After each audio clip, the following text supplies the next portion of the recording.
Little Red Riding Hood. Once upon a time, there was a girl named Little Red Riding Hood. One day, her mother said to her, "Little Red Riding Hood, Grandma is ill. Will you take some bread and soup to her?" "Sure," said Little Red Riding Hood. "Then be careful on your way through the forest, and don't talk to any strangers," said her mother. Little Red Riding Hood promised her mother and waved goodbye to her. Off she went into the forest. On her way, she saw a big wolf by a tree. The wolf said, "Good morning, Little Red Riding Hood. Where are you going?" "Good morning, Mr. Wolf," answered, forgetting what her mother said. "I'm going to see my grandma. She's ill. I'm taking her some soup and bread." The wolf smiled and said, "Why don't you pick some flowers for her? These beautiful flowers will make her happy." "What a good idea," thought Little Red Riding Hood. So she started to pick some flowers. But the wolf rushed to the grandmother's house. He quickly devoured her in one gulp, without even chewing.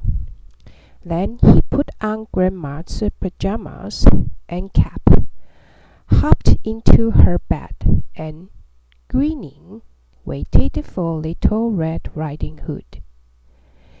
Before long, Little Red Riding Hood came to Grandma's house. She entered the house and walked right up to the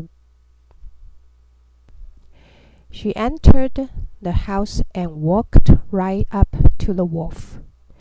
She was shocked and asked, "Grandma, why do you have such big ears?"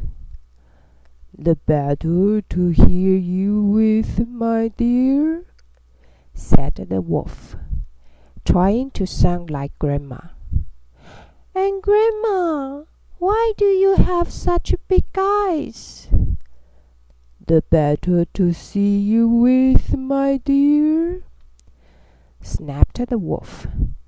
"And Grandma, why do you have such a big mouth?" "The better to eat you with, my dear," groaned the wolf, and he jumped out of the bed and swallowed Little Red Riding Hood down in one gulp. Tired and so full, the wolf lay down to sleep. Soon he started to snore loudly.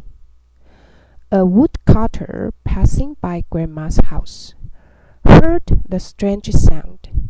He went into the house and saw the wolf lying on the bed. Then he saw something moving in the wolf's big belly. The woodcutter quickly took out his knife. He cut the wolf's belly open right away and saved Grandma and Little Red Riding Hood. Little Red Riding Hood and Grandma thanked the woodcutter. From that day on, Little Red Riding Hood never talked to strangers